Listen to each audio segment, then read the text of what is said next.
Hello guys, അപ്പോൾ ഞങ്ങൾ ഇന്ന് നിൽക്കുന്നത് പേരാമ്പ്ര കുറ്റ്യാടി എന്ന സ്ഥലത്താണ്. ഒരു അപ്സ്റ്റെയർ വീടാണ് ഞങ്ങൾ വൈറ്റ് സിമെൻറ്റ് സ്പ്രേ ചെയ്യുന്നത്. ജനലൊക്കെ പ്ലാസ്റ്റിക് ഷീറ്റ് വെച്ച് കവർ ചെയ്ത് ചുമല പിസറൊക്കെ വൃത്തിയാക്കിയ ശേഷമാണ് വൈറ്റ് സിമെൻറ്റ് സ്പ്രേ ചെയ്യുന്നത്. അപ്പോൾ കേരളത്തിൽ എവിടെയും ഞങ്ങൾ ഒരു ദിവസം കൊണ്ടാണ് വൈറ്റ് സിമെൻറ്റ് സ്പ്രേ ചെയ്തു കൊടുക്കുന്നത്. അപ്പോൾ ആവശ്യക്കാരുണ്ടെങ്കിൽ താഴെ നമ്പറുകൊണ്ട് കോൺടാക്ട് ചെയ്യും. അപ്പോൾ ഞങ്ങളുടെ വർക്കുകൾ ഇഷ്ടപ്പെട്ട ചാനൽ ഫോളോ ചെയ്യാനും നിങ്ങളുടെ അഭിപ്രായം കമൻറ്റ് ബോക്സിൽ അറിയിക്കാനും മറക്കല്ലേ. അപ്പോൾ ലൈക്ക് ചെയ്യാനും ഫോളോ ചെയ്യാനും മറക്കല്ലേ. അപ്പോൾ okay, thank you. Hello guys, അപ്പോൾ ഞങ്ങൾ നിൽക്കുന്നത് കുറ്റ്യാടി വേളം ചെറുകുന്ന് എന്ന സ്ഥലത്താണ്. 2500 സ്ക്വയർ ഫീറ്റ് വീടാണ് ഞങ്ങൾ വൈറ്റ് സിമെൻറ്റ് സ്പ്രേ ചെയ്തത്. പക്ക തിക്നെസ്സിൽ ജനലൊക്കെ കവർ ചെയ്ത് ചുമരിലെ പിസറൊക്കെ തട്ടി വൃത്തിയായിട്ടാണ് 3 കോട്ട് വൈറ്റ് സിമെൻറ്റ് സ്പ്രേ ചെയ്തത്.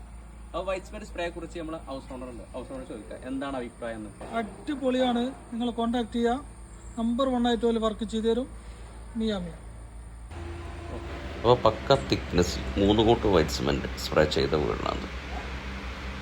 അപ്പോൾ നിങ്ങളുടെ വീട് പ്ലാസ്റ്റിക് കഴിഞ്ഞതാണോ? എന്നാൽ വൈറ്റ് സിമെൻറ്റ് സ്പ്രേ ചെയ്യാൻ താഴെ കാണുന്ന നമ്പറിൽ കോൺടാക്ട് ചെയ്യും. അപ്പോൾ നമ്മുടെ വർക്കുകൾ ഇഷ്ടപ്പെട്ട നമ്മുടെ ചാനൽ സബ്സ്ക്രൈബ് ചെയ്യാനും ഫോളോ ചെയ്യാനും മറക്കല്ലേ.